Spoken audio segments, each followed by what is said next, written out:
Hello everyone. अध्ययन कक्ष में आप सभी का स्वागत है। आज की इस वीडियो में हम बात करेंगे मेथड्स ऑफ साइकोलॉजी की। आपको याद होगा कि लास्ट वीडियो में हमने बात की थी कि जो साइकोलॉजी है उसमें हम माइंड को, ह्यूमन बिहेवियर और उसके एक्सपीरियंसेस को स्टडी करते हैं और इन्हें स्टडी करने के लिए हम कुछ मेथड्स का इस्तेमाल करते हैं। तो आज हम कुछ ऐसे ही मेथड्स के बारे में जानेंगे जिनका इस्तेमाल साइकोलॉजी में किया जाता है और जो आपके एग्ज़ाम पॉइंट ऑफ व्यू से भी काफ़ी इम्पॉर्टेंट है। तो चलिए बिना किसी देरी से इस वीडियो को शुरू करते हैं।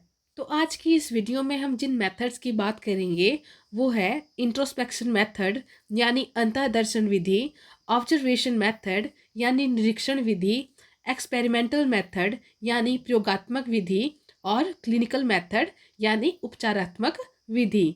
तो चलिए अब हम एक एक करके हर एक मेथड के बारे में जान लेते हैं। सबसे पहले हम बात करेंगे इंट्रोस्पेक्शन मेथड की यानी अंतःदर्शन विधि की। तो जो इंट्रोस्पेक्शन मेथड है वो साइकोलॉजी का सबसे पुराना मेथड है।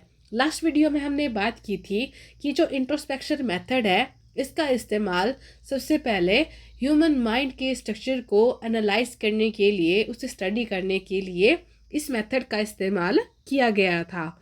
और ये जो मेथड है इसे ईबी टिश्नर के द्वारा प्रोपाउंड किया गया था।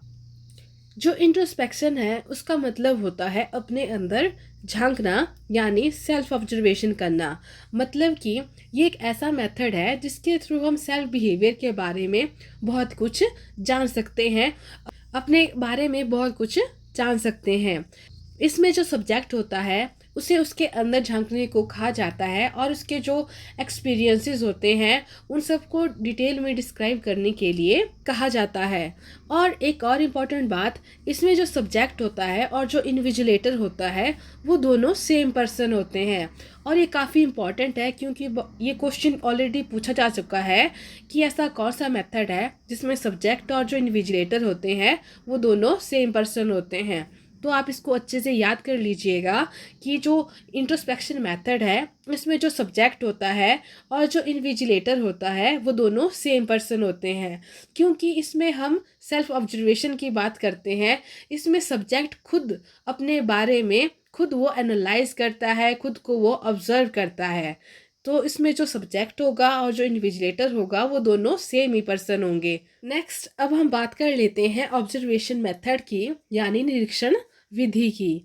तो जो ऑब्जर्वेशन है इसका मतलब होता है किसी चीज़ को नोटिस करना या फिर किसी एक्टिविटी को ऑब्जर्व करना।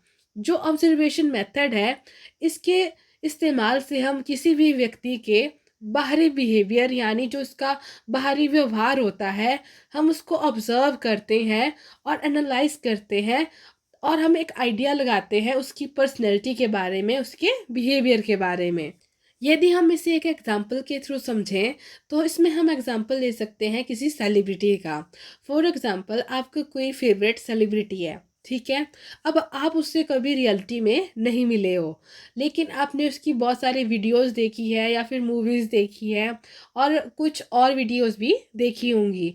तो उनके थ्रू या फिर उनको एनालाइज करके आपने क्या किया है, आपके मन में एक इमेज बन चुकी है उनकी पर्सनैलिटी के बारे में कि ये जो सेलिब्रिटी है ये इस तरह का पर्सन है, ठीक है। मतलब आपने उनके बिहेवियर को देख देख के उसे ऑब्जर्व किया है, फिर उसको एनालाइज किया है, फिर आपने उनके बिहेवियर को प्रिडिक्ट किया है कि इनका बिहेवियर इस तरह का है, इनकी पर्सनैलिटी इस तरह की है। तो कुछ इस तरह से हम ऑब्जर्वेशन मेथड का इस्तेमाल करते हैं। इसमें जो सब्जेक्ट होता है हम उसके बिहेवियर को देखते हैं, उसके जो बिहेवियर होता है उसको हम रिकॉर्ड करते हैं और फिर उसको हम एनालाइज करते हैं ताकि हम उसके बिहेवियर को, उसके बारे में, उसकी मानसिक क्रियाओं यानी जो उसके मेंटल प्रोसेसेस हैं उनके बारे में हम एक आइडिया या फिर एक अनुमान लगा सकें। यदि हम एक और एग्जांपल लें तो मान लीजिए कि आपके सामने अगर कोई अचानक से अपनी आंखें बड़ी बड़ी कर लें, तो आप उससे क्या आइडिया लगाओगे? आप उस चीज़ को ऑब्जर्व करके ये आइडिया लगाओगे कि या तो फिर वो शॉक हो गया है या तो फिर वो बहुत ज़्यादा गुस्सा हो गया है। तो इस तरह से हम इसमें ऑब्जर्वेशन के थ्रू हम ह्यूमन के बारे में जानने की कोशिश करते हैं, उसको समझने की कोशिश करते हैं। जो ऑब्जर्वेशन होती है वो दो तरह की होती है, फॉर्मल ऑब्जर्वेशन और इनफॉर्मल ऑब्जर्वेशन। जो आपकी फॉर्मल ऑब्जर्वेशन होती है उसमें जो सब्जेक्ट होता है उसे पहले से ही हर चीज़ के बारे में बता दिया जाता है कि कहाँ और कैसे और किन किन चीज़ों को ऑब्जर्व किया जाएगा। और दूसरी ओर जो इनफॉर्मल ऑब्जर्वेशन होती है, इसमें कोई भी चीज़ पहले से सेट नहीं होती है। इसमें क्या होता है, इसमें इनफॉर्मल तरीके से उसके बिहेवियर को नेचुरलिस्टिक तरीके से ऑब्जर्व किया जाता है। नेक्स्ट अब हम बात कर लेते हैं एक्सपेरिमेंटल मेथड की, यानी प्रयोगात्मक विधि की। जो एक्सपेरिमेंटल मेथड है इसमें जो ह्यूमन बिहेवियर होता है उसे एक्सपेरिमेंट के थ्रू स्टडी किया जाता है। मतलब कि इसमें क्या होता है कि जो सब्जेक्ट होता है उस पर एक्सपेरिमेंट किए जाते हैं। मतलब कि ये एक साइंटिफिक वे है, एक साइंटिफिक तरीका है ह्यूमन बिहेवियर को एनालाइज करने का। फॉर एग्जांपल, यदि कोई पर्सन है उसे डॉग से डर लगता है, तो आप क्या करोगे? आप उसे डॉग से मिलाने ले जाओगे, ठीक है?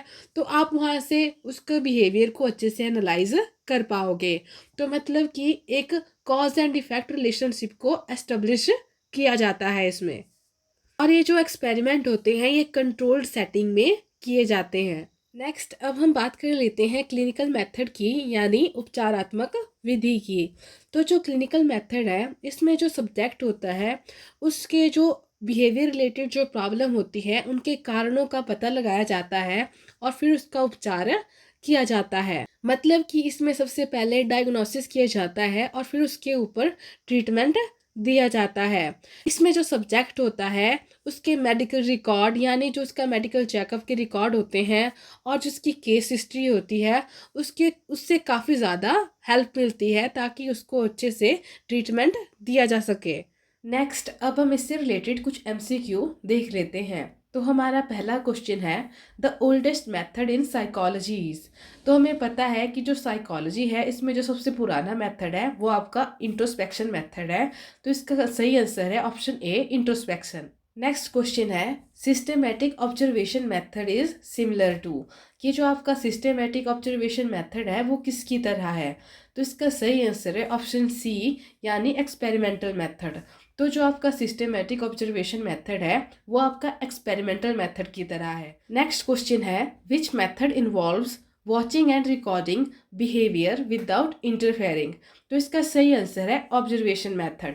जो आपका ऑब्जर्वेशन मेथड होता है उसमें हम सब्जेक्ट को बिना इंटरफेयर किए, मतलब हम उसके साथ किसी भी चीज़ में इन्वॉल्व नहीं होंगे, हम सिर्फ उसको देखेंगे, उसको नोटिस करेंगे और उसको ऑब्जर्व करते हैं, ठीक है? नेक्स्ट क्वेश्चन है, in introspection method observation is done bye.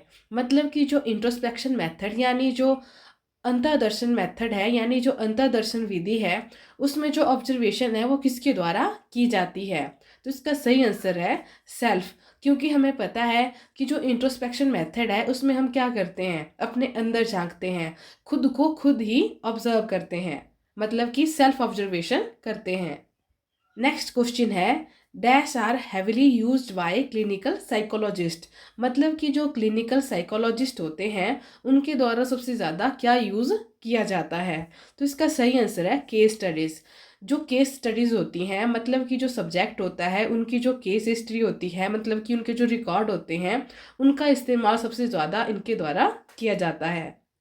In an experiment, psychologist controls condition to identify dash relationship। तो इसका सही आंसर है cause and effect relationship। Next question है, which of the following method helps to study children with special needs. मतलब कि इनमें से कौन सा मेथड जो स्पेशल नीड वाले चिल्ड्रन होते हैं उन्हें स्टडी करने के लिए किया जाता है? तो इसका सही आंसर है option A, case study method. Next question है the method which inspect the overt behaviour of a person. जो ओवर्ट बिहेवियर होता है, ओवर्ट बिहेवियर ऐसा बिहेवियर होता है जिससे कि हम ऑब्जर्व कर सकते हैं और उसे मेजर कर सकते हैं। तो इसका सही आंसर है ऑब्जर्वेशन मेथड। लास्ट क्वेश्चन है in introspection method the subject and invigilator are. तो हमें पता है कि जो इंट्रोस्पेक्शन मेथड है उसमें जो सब्जेक्ट और जो इन्विजिलेटर होता है वो सेम ही पर्सन होता है। तो इसका सही आंसर है option B, subject and invigilator is same person. तो आज हमने different different method of psychology के बारे में जाना। सबसे पहले हमने बात की इंट्रोस्पेक्शन मेथड के बारे में, जिसे कि ईबी टिचनर के द्वारा प्रोपाउंड किया गया था। और इंट्रोस्पेक्शन में हमने बात की थी अपने अंदर झांकने की, यानी सेल्फ ऑब्जर्वेशन की। नेक्स्ट उसके बाद हमने बात की ऑब्जर्वेशन मेथड की, जिसे कि वॉटसन के द्वारा प्रोपाउंड किया गया था। और इसमें हमने बात की किसी चीज़ को ऑब्जर्व करने की, उसको रिकॉर्ड करने की, फिर उसे एनालाइज करने की। और उसके बाद हमने बात की एक्सपेरिमेंटल मेथड की, जिसे कि विलियम वुंड के द्वारा प्रोपाउंड किया गया था, जिसमें हमने बात की कि बिहेवियर को साइंटिफिक वे में कैसे स्टडी किया जाता है। और लास्ट हमने बात की क्लिनिकल मेथड की, जिसे कि लाइटनर विटमर के द्वारा प्रोपाउंड किया गया था। तो आज के लिए सिर्फ इतना ही। यदि आपको कुछ डाउट है तो आप कमेंट करके पूछ सकते हो। Thank you.